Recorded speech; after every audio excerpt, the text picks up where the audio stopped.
Hello ভালোবাসা মানুষরা, কি অবস্থা আপনাদের? কেমন আছেন? আশা করি ভালোই আছেন। তো ফাইনালি চৌবাড়ি একটি ফুটবল ম্যাচ করার আয়োজন করা হয়েছিল। তার জন্য আমাদের ইনভাইট করে তো আমরা চলে যাই সেই খেলাটি দেখার জন্য। আর খেলাটি দেখার জন্য আমরা একটি গাড়ি ভাড়া করি, আর গাড়ি ভাড়া করার পরে অনেক দূর আসার পরে আমরা একটি দোকান পাই। তো সেই দোকানে আমরা হালকা নাস্তা পানি করে নেই। আর নাস্তা পানি করার শেষে আমরা চলে আসি সেই মাঠে, সেই মাঠে রাজশাহী ভার্সেস জয়পুরহাটের খেলা। খেলাটি এত সুন্দর হয়েছে যে বিগত আমি 50 বছর এরকম খেলা দেখিনি। আর আমরা মাঠে আসার পরে সরাসরি চলে আসলাম প্লেয়ারদের রুমে, যেখানে প্লেয়াররা জগিং করতেছে, এডিট করতেছে, প্রস্তুতি নিচ্ছে মাঠে খেলার জন্য। আমরা সব প্লেয়ারদের বললাম তোমরা বেশি দেরি করো না, কারণ আমরা অনেক দূর থেকে এসেছি খেলা দেখার জন্য, তাই তোমরা তাড়াতাড়ি প্রস্তুত হয়ে নাও। প্লেয়াররা ঘুরি ঘুরি পায়ে মাঠে প্রবেশ করলো, আর প্রবেশ করার পরে সব এক জায়গায় দাঁড়ায় জাতীয় সঙ্গীত গাইতেছে। আর এই হলুদ জার্সি প্লেয়ারদেরকে মনে হচ্ছে তারা চিতে পাখি এসে মাঠে নামছে। জাহিদ কাকার লেভারি কাকুনের সাথে কথা বলতেছে, কারণ বলতেছে সামনে শনিবার দিন আমাদেরও কিন্তু একটি সুন্দর ম্যাচ আছে। আর এদিকে দেখি জাহিদ কাকা বাদাম কিনছে, আর আমরা সবাই চলে গেলাম সেইখানে। আর জাহিদ কাকা আমাকে বাদামের প্যাকেট ধরে দিয়ে দিল। বাদাম খাওয়া শেষে আমি দেখি সব প্লেয়াররা মাঠে জগিং করতেছে। জগিং করার শেষে এই ম্যাচটি শুরু হয়ে যায়। পক্ষের প্লেয়ার এমন ভাবে মারামারি করতেছে, মনে হয় যে আজকে কি হবে আল্লাহ ভালো জানে। আর দেখছি না দেখতে 7 মিনিটের মাথায় রাজশাহী একটি গোল করে দেয়। খেলাটি এমন ভাবে হচ্ছিল, ঠিক 9 মিনিটের মাথায় আরেকটা গোল হয়ে যায়।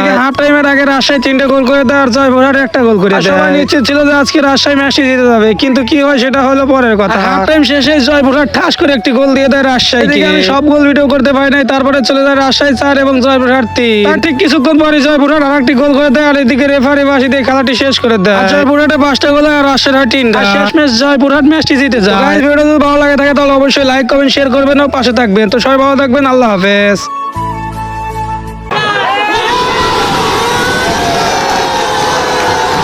হ্যালো ভালোবাসা মানুষরা, কি অবস্থা আপনাদের? কেমন আছেন? আশা করি ভালোই আছেন। তো ফাইনালি চৌবাড়ি একটি ফুটবল ম্যাচ করার আয়োজন করা হয়েছিল। তার জন্য আমাদের ইনভাইট করে তো আমরা চলে যাই সেই খেলাটি দেখার জন্য। আর খেলাটি দেখার জন্য আমরা একটি গাড়ি ভাড়া করি, আর গাড়ি ভাড়া করার পরে অনেক দূর আসার পরে আমরা একটি দোকান পাই। তো সেই দোকানে আমরা হালকা নাস্তা পানি করে নেই। আর নাস্তা পানি করার শেষে আমরা চলে আসি সেই মাঠে, সেই মাঠে রাজশাহী ভার্সেস জয়পুরহাটের খেলা। খেলাটি এত সুন্দর হয়েছে যে বিগত আমি 50 বছর এরকম খেলা দেখিনি। আর আমরা মাঠে আসার পরে সরাসরি চলে আসলাম প্লেয়ারদের রুমে, যেখানে প্লেয়াররা জগিং করতেছে, এডিট করতেছে, প্রস্তুতি নিচ্ছে মাঠে খেলার জন্য। আমরা সব প্লেয়ারদের বললাম তোমরা বেশি দেরি করো না, কারণ আমরা অনেক দূর থেকে এসেছি খেলা দেখার জন্য, তাই তোমরা তাড়াতাড়ি প্রস্তুত হয়ে নাও। প্লেয়াররা ঘুরি ঘুরি পায়ে মাঠে প্রবেশ করলো, আর প্রবেশ করার পরে সব এক জায়গায় দাঁড়ায় জাতীয় সঙ্গীত গাইতেছে। আর এই হলুদ জার্সি প্লেয়ারদেরকে মনে হচ্ছে তারা চিতে পাখি এসে মাঠে নামছে। জাহিদ কাকার লেভারি কাকুনের সাথে কথা বলতেছে, কারণ বলতেছে সামনে শনিবার দিন আমাদেরও কিন্তু একটি সুন্দর ম্যাচ আছে। আর এদিকে দেখি জাহিদ কাকা বাদাম কিনছে, আর আমরা সবাই চলে গেলাম সেইখানে। আর জাহিদ কাকা আমাকে বাদামের প্যাকেট ধরে দিয়ে দিল। বাদাম খাওয়া শেষে আমি দেখি সব প্লেয়াররা মাঠে জগিং করতেছে। জগিং করার শেষে এই ম্যাচটি শুরু হয়ে যায়। পক্ষের প্লেয়ার এমন ভাবে মারামারি করতেছে, মনে হয় যে আজকে কি হবে আল্লাহ ভালো জানে। আর দেখছি না দেখতে 7 মিনিটের মাথায় রাজশাহী একটি গোল করে দেয়। খেলাটি এমন ভাবে হচ্ছিল, ঠিক 9 মিনিটের মাথায় আরেকটা গোল হয়ে যায়।